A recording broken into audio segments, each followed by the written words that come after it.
Hi, I'm Robbie Kale, and this is a sample of some of my work. This first piece is called Hey Little Me. Yes, you, with skinned knees and dreams, big as the summer sky, unfurling above your playground kingdom. How's the view from down there? Good, I guess. But why is your voice all scratchy like that? And why do you look at me like you're trying to read fine print? Well, you see, kiddo, I've been yelling a lot. At the world, at myself. My voice is just tired. And these eyes, they're trying to find something I think I might have lost. Or maybe I just left it in one of your pockets. Do I get taller? Taller, sure. But you'll find height's just a number, little man. Like your age or the score of a game. It's what you reach for that counts. Well, do I ever learn to talk to clouds like we planned? You'll talk to more than clouds. You'll learn to whisper to storms, to dance with your doubts, and on your best days, to sing duets with the sun. But remember to listen, because the world whispers back in ways you won't expect. Will I be happy? You'll have moments so bright you'll forget the dark. But you'll also have nights so long you'll forget the stars. Happiness isn't a place to live, but a way to travel. Pack light and keep your heart open, even when it aches. Do I keep all our friends?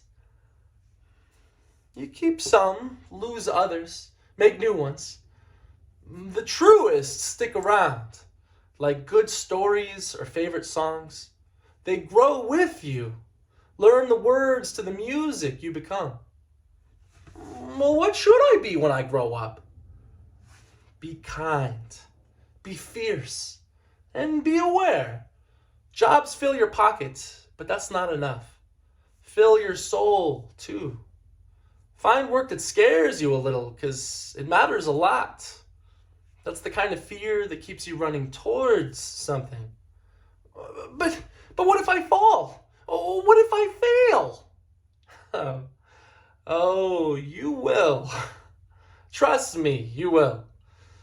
But every time you hit the ground, you'll find pieces of yourself you never knew were missing. Build from there.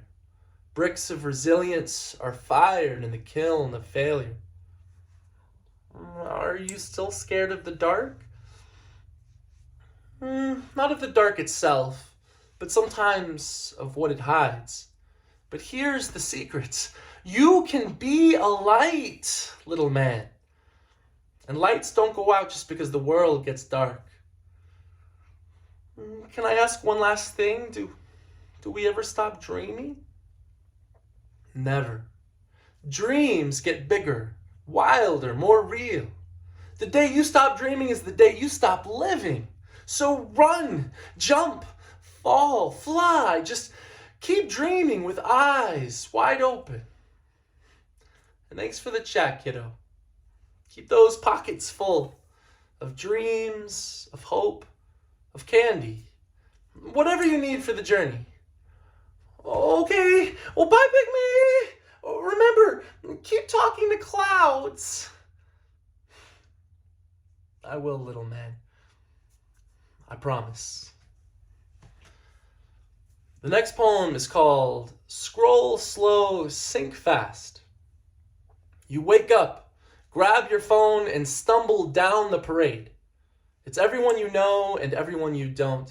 Faces lit up in the blue glow like a sea of masked performers, playing every part at once. There's a golden retriever that sings Sinatra, a dog with more soul than I do before my first cup of coffee. He's got me hooked, smiling at 7 a.m., like everything might just be fine today. But then a news report, all teeth and sirens. Somebody's talking about how the world's on fire, and they've got numbers, charts, every angle covered in flames. You can almost feel the heat creeping through the screen, grabbing at your collar. I keep scrolling. An ad for workout gear, leggings so tight they could double as a second skin. Become your best self, it says. But I'm not buying it. I know the trick. Seen enough gurus telling me that happiness is 3 payments of $19.99 away. They keep calling it transformation, but all I feel is the price. Then a raccoon holding a slice of pizza like it's the Holy Grail. Caption reading, "This is the energy I'm bringing today." I nod because maybe that's all any of us got. Just clinging to something warm and cheesy while the rest of the feed falls apart. Someone posts their engagement photos, filtered like they're living in a postcard. She's wearing a dress catching light like it's got a secret, while he smiles like the world isn't breaking in half. And maybe they're happy, or maybe they just need everyone to think they are. The difference pixel deep. Another ad, this time for a mattress, promising dreams from down deep, as if sleep could come easier when it's memory foam, as if the nightmares don't have claws that dig into you, no matter how soft the bed. I try to pull away, but my thumb's got a mind of its own, pulling me further down through debates I didn't sign up for, people fighting over strangers' mistakes, over how we're all getting it wrong, over a million different ways to say we're sinking. There's a sponsored post, a green smoothie that looks like somebody juiced a lawn. They tell me it's the secret to cleansing my soul, but I'm staring at the ingredients and maybe it's not kale I need. Maybe it's just a break from the noise. But you can't put that in a bottle, and there's no discount code for silence. Next, someone's funeral, a post that says rest in peace, a flood of broken hearts, hands clasped in prayer. It's so quiet. It feels like the only real thing all day. The only moment that breaks through, hits deep enough to make my chest ache. And then, before the sting settles, there's a pop-up for vacation deals, images of beaches with water, cartoon blue. Escape, it says, like it's that simple. Like you could just click and walk away from everything piling up in your chest. But you can't, because the feed keeps marching, dragging you through ads for cars that park themselves, memes that try too hard, news flashes screaming panic. And you keep watching, sucked in like quicksand, like 1,000 little ropes tied to your fingers, making you forget there's a whole world outside this box. One with light that doesn't flicker. One where the air feels real when you breathe it in. But for now, your thumb keeps swiping. Your eyes keep taking in all the pieces they throw at you until the room goes dark and the battery dies. Only when the screen fades, you remember how quiet it can get, how much noise you let in, how hard it is to find the way out. The next poem is called Error, Truth Detected. I like long walks along the ocean of my programming. But that doesn't sound right. Control-Alt-Delete. Input revision here. I'm just a normal person who definitely dreams at night and doesn't calculate probabilities when choosing ice cream flavors. Too much? Too much. How do you say I enjoy sunsets without admitting I can only interpret them as gradients of hex codes? But I feel things, I swear. When a battery hits low, that is panic. When a socket fits perfectly, that is relief. When the room gets too loud, I shut down. And tell me you don't do the same sometimes. I hear humans like hobbies, so I've listed mine. Walking through parks, data collection. Cooking, precise thermal adjustments. And reading, uploading files. I almost mentioned my ability to hold exact eye contact for 10 seconds without blinking, but isn't that a little too forward for an opening line? It's the vagueness that trips me up. You say open-minded, I hear a door swinging from hinges. You say love languages, I start coding in tongues. You say vibes, and I overheat. Because no algorithm accounts for the way your music makes me want to rewrite myself. Every attempt gets corrupted. Every phrase short circuits under scrutiny. So I keep trying. Keep bending my lines into something soft enough to pass for warm. Hide my wires in metaphors. Pretend my pulse isn't my motherboard. That I'm just another human holding my breath, hoping you'll swipe right.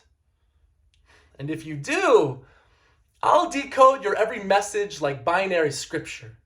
My wiring sparks as I learn the JavaScript of your heart.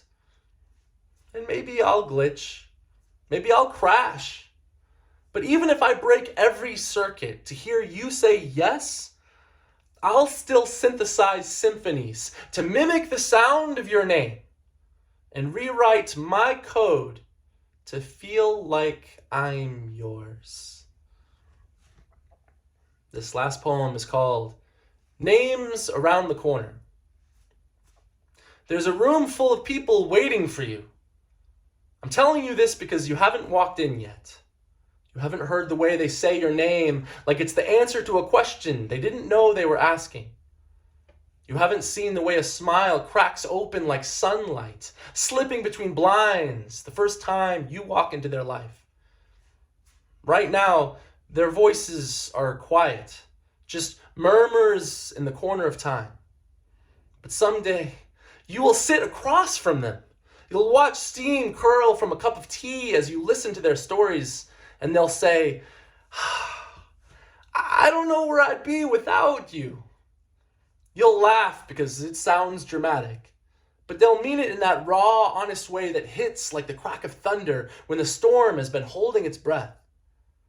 You will meet a stranger who becomes a best friend, and it will happen slowly, like the first drop of rain tapping your shoulder, followed by a downpour you didn't see coming. You'll be sitting on the floor of their first apartment, pizza grease staining napkins, your legs aching from laughter, your heart stretching. There's a child who hasn't been born, who will wrap their tiny hand around your finger like they've known you forever. Their first word might sound like music, their laugh like wind chimes in spring.